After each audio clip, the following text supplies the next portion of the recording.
John taught his disciples, and Jesus' disciples said, teach us to pray.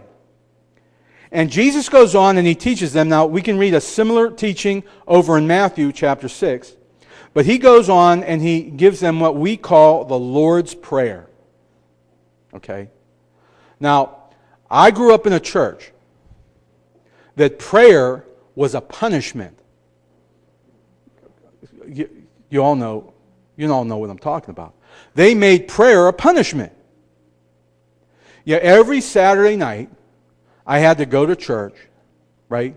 I'm an 8-year-old kid. And I had to go to church and go in this little room.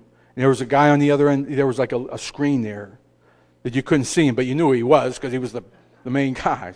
So you went into this little room, and you had to say, there was a prayer called the Act of Contrition. How many know what the Act of Contrition is? Oh my God, forgive me, I'm heartily sorry for having offended. I don't remember the rest of it. But basically, they taught us to say this prayer, but I didn't know what it meant. Contrition, what in the world's that? Act of contrition. I didn't know what contrite meant. They didn't teach us that. They just said, remember this prayer. So, I went in and I said, the thing would slide open and the guy would say, okay, go ahead, start. And I would say after contrition, then he'd say, these are my sins. And I would tell him, what I did. I said a bad word. I mean, what the 8-year-old kid, okay? I didn't do my homework, I lied, or whatever. And when I was done telling him all the bad stuff I'd done all week, then he would say, well, and first he'd give you a little lecture, and then he'd say, 10 Our Fathers and 10 Hail Marys.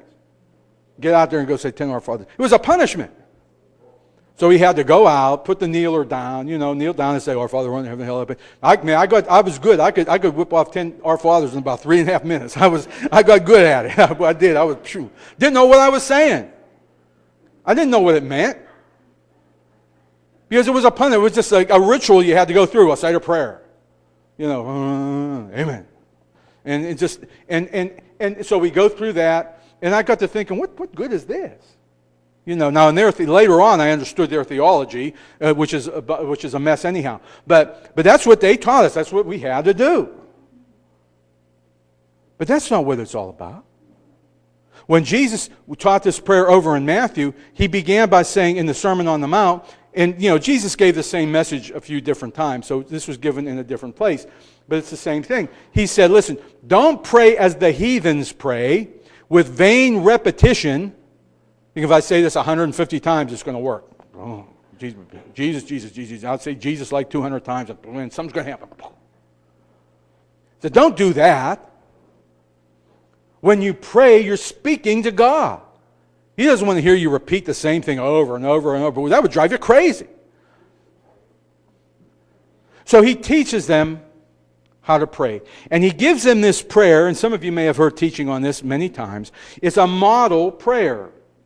It doesn't mean we're supposed to repeat this over and over and over again.